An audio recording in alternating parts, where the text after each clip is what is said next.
Well, it's never over until it's truly over. And what I'm talking about now is the Brandon Aiyuk rumors and the Brandon Aiyuk talks that have resurfaced with the Pittsburgh Steelers. What is going on, everybody? I'm Mac, back with another video. As always, do me a favor, like, comment, subscribe, follow on Instagram. Link is down in the box below.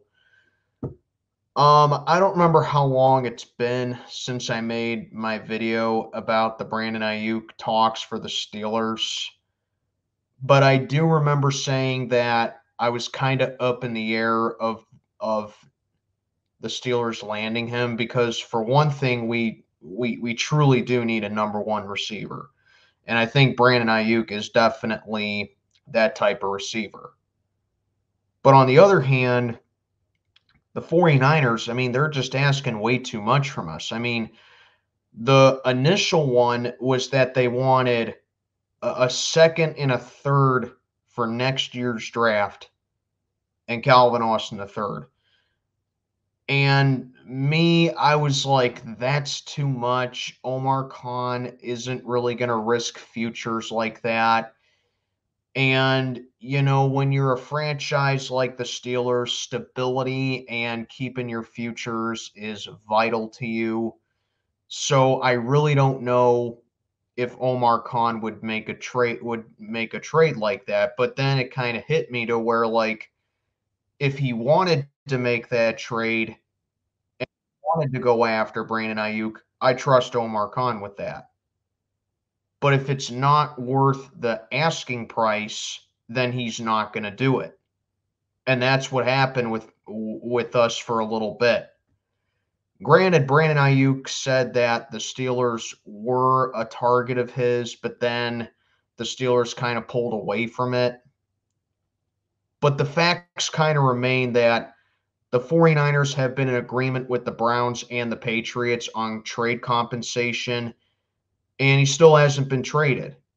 So, really, that should tell you right there that he really doesn't want to go to either team. And if he did, it would have been done by now. But no, we're still in the Brandon Aiyuk sweepstakes here, and it's early August now. So now the Steelers are back in the talks with the Brandon Aiyuk trade. Well, for being favored to land him, we're back in it after we had dropped out of it supposedly. Now we're back in it. We're now competing with the Cleveland Browns with that, and the Browns are likely to give away Amari Cooper and another early draft pick for that, which that would be the most Browns thing ever, considering that their trade with Deshaun Watson and the Texans just ended its effect this past spring. So I really don't know what the Steelers are going to be doing, but what I can tell you is this.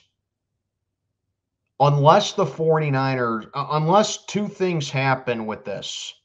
Number one, the 49ers are willing to take a little bit of a smaller asking price from us and then ship Brandon Aiyuk on over here, or if if Omar Khan is able to outbid the Cleveland Browns and still not lose any valuable draft capital, then I'd be on board with it. But I'm telling you guys this right now.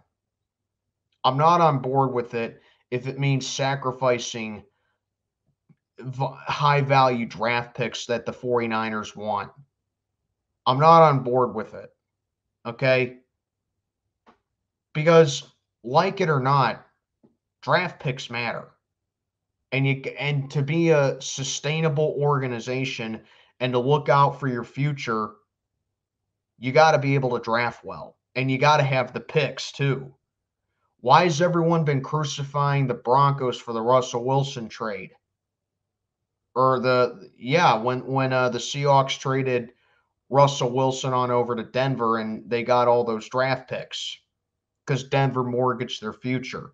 Why have the Browns been the laughing stock of the league? Well, we kind of know the answer to that, really. But with the Watson trade, why have the Browns been so heavily ridiculed of that? Because they mortgaged their future. Steeler fans, do you want that to happen to us if we trade for Brandon Aiyuk? Yes, I know we'd be getting a number one receiver. Yes, I know it would greatly help out the offense. But I'm telling you, you cannot just mortgage your future like that.